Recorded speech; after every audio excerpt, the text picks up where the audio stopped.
بسم اللہ الرحمن الرحیم۔ روزے کی اہمیت اور فضیلت کیا ہے؟ اسلام ایک جامع اور مکمل شریعت ہے جس کے اندر مختلف قسم کی عبادتیں ہیں، جن میں سے بعض کا تعلق قول سے ہے، جیسے ذکر، دعا۔ بعض عبادتیں ایسی ہیں جن کا فعل سے تعلق ہے، چاہے وہ بدنی ہو جیسے نماز، یا مالی ہو جیسے صدقات، حج اور جہاد فی سبیل اللہ ہو۔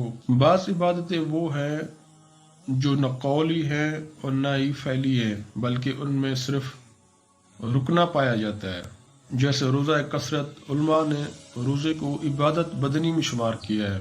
یہی اقرب الثواب ہے، کیونکہ کسی چیز سے رکنا بھی تو ایک فعل اور عمل ہی ہے نا۔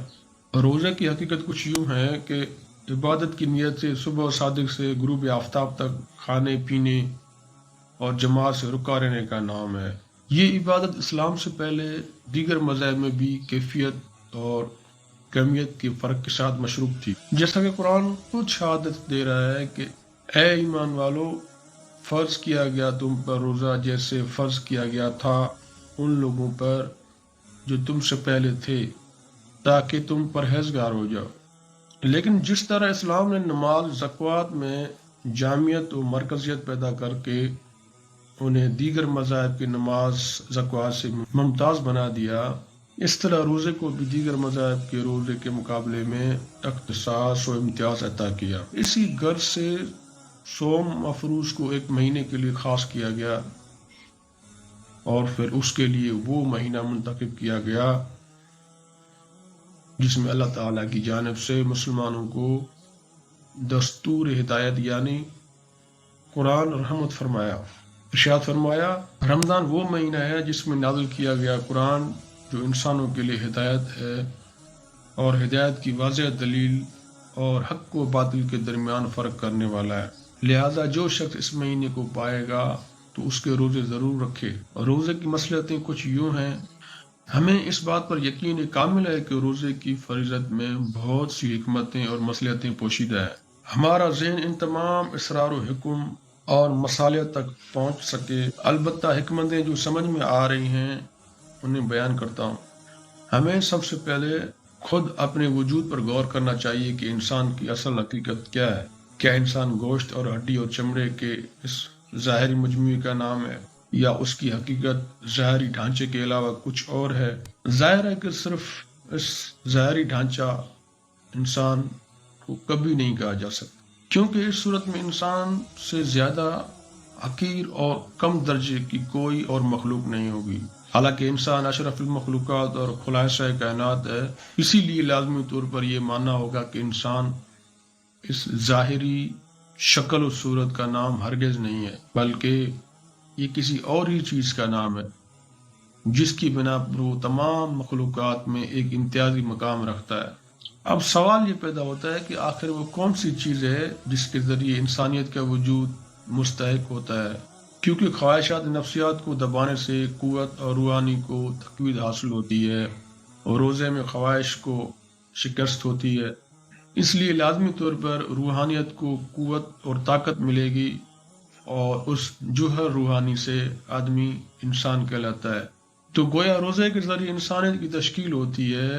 روزے سے جہاں روح کو طاقت ملتی ہے، وہیں اس سے بدن کی بھی اصلاح ہوتی ہے۔ اس لیے اکثر امراض معدے کی خرابی کی بنا پر پیدا ہوتے ہیں۔ کہا جاتا ہے کہ معدہ بیماریوں کی جڑ ہے۔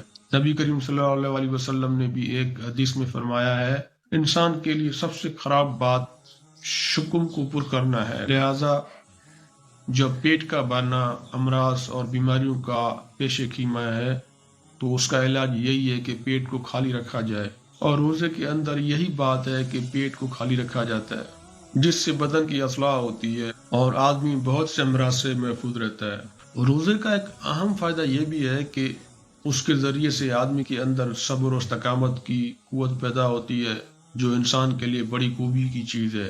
روزے دار کے سامنے عمدہ اور مروب غذائیں یا ٹھنڈا پانی رکھا رہتا ہے، لیکن اس کی طرف نگاہ اٹھا کر بھی نہیں دیکھتا۔ حالانکہ بظاہر ان چیزوں کو استعمال کرنے سے کوئی چیز منع نہیں ہے، لیکن اس کا ضمیر اس کے لیے تیار نہیں ہوتا کہ وہ اپنے روزے کو برباد کر کے خدا کے غضب کا مستحق بنے۔ ایک مہینے کی یہ مشق انسان کے اندر استقامت پیدا کرے گی۔ میرے نفسیات نے اپنے علم اور تجربے کی بنا پر بات کہی ہے کہ روزے سے زیادہ ارادوں میں پختگی اور عزم پیدا کرنے والی کوئی دوسری چیز نہیں۔ تم میں سے جس کے اندر استطاعت ہو وہ ضرور نکاح کرے، اس لیے کہ نکاح نگاہوں کو پست رکھنے والا اور نفس کی حفاظت کرنے والا ہے، اور جو نکاح کی طاقت نہیں رکھتا وہ اپنے اوپر روزے کو لازم کر لے، اس لیے کہ بندش کا کام دے گا۔ ایک موقع پر اسی مضمون کو یوں بیان فرمایا: ہر چیز کی زکوٰۃ ہے اور جسم کی زکوٰۃ روزہ ہے، اور روزہ نصف صبر ہے۔ اس حدیث پاک میں روزے کو نصف صبر اس لیے فرمایا ہے کہ انسان کے اندر 3 قوتیں ہیں، ایک قوت شیوانی، دوسری قوت غضبی اور تیسری قوت روحانی، اور روزے سے انسان کی قوت شیوانی پر غالب آ جاتا ہے تو گویا اس سے نصف صبر حاصل ہوگا۔ اسلام صرف نام نہاد کا مذہب نہیں ہے بلکہ دین جہاد ہے، اور روزے کے ذریعے اللہ تعالیٰ کی عطا کردہ نعمتوں کی قدر و منزلت کا عرفان پیدا ہوتا ہے۔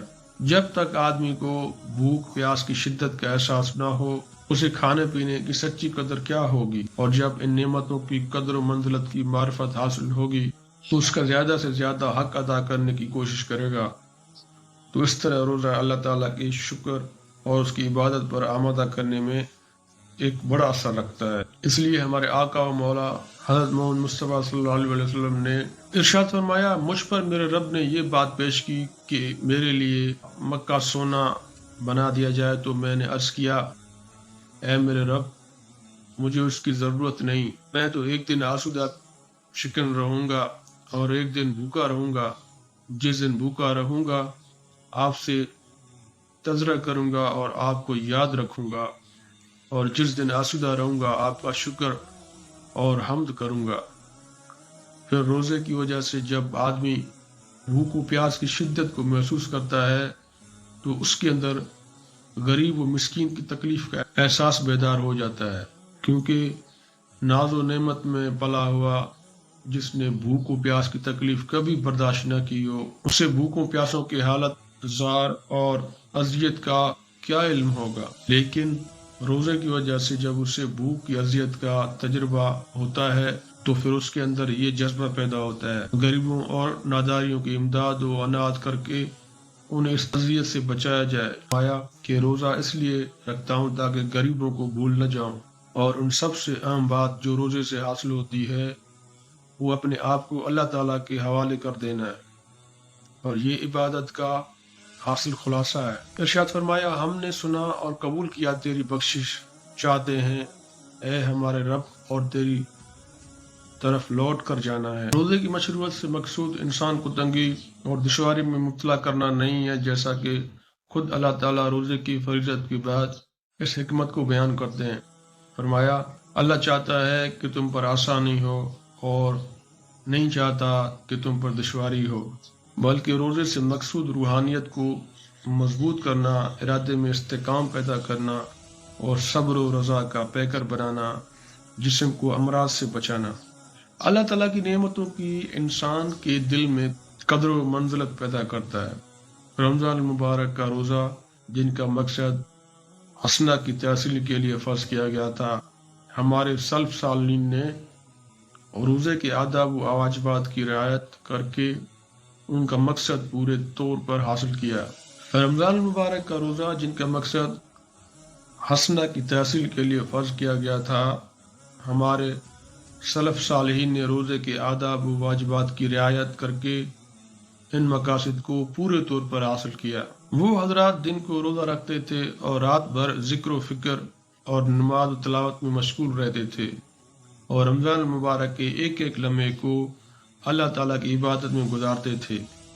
وہ اپنی زبانوں کو بےہودہ گوئی سے بند رکھتے تھے، کانوں کو فحش باتوں کے سننے سے محفوظ رکھتے تھے، ان کی آنکھیں حرام چیزوں کی طرف قطعاً نہیں اٹھتی تھیں۔ اس طرح ان کے تمام اعضاء روزے سے رہتے تھے۔ لیکن آج ہمارا یہ حال ہے کہ ہم اس مبارک مہینے کو بھی دیگر مہینوں کی طرح ضائع کر دیتے ہیں، اللہ تعالیٰ نے روزے کو اس لیے فرض کیا تھا تاکہ اس کے ذریعے روح قلب کو فائدہ پہنچے، مگر ہم نے روزے کو پیٹ اور معدے کو پر کرنے کا مہینہ بنا لیا۔ اللہ تعالیٰ نے اسے صبر و استقام کے حاصل کرنے کا ذریعہ بنایا تھا، مگر ہم نے اسے گالم گلوچ اور لڑائی جھگڑے کا مہینہ بنا لیا۔ اللہ تعالیٰ نے روزے کو اس لیے فرض کیا تھا کہ ہماری عادتوں میں تبدیلی آئے، مگر ہم نے سوائے کھانوں کے اوقات میں تبدیلی پیدا کرنے کے کچھ نہیں کیا۔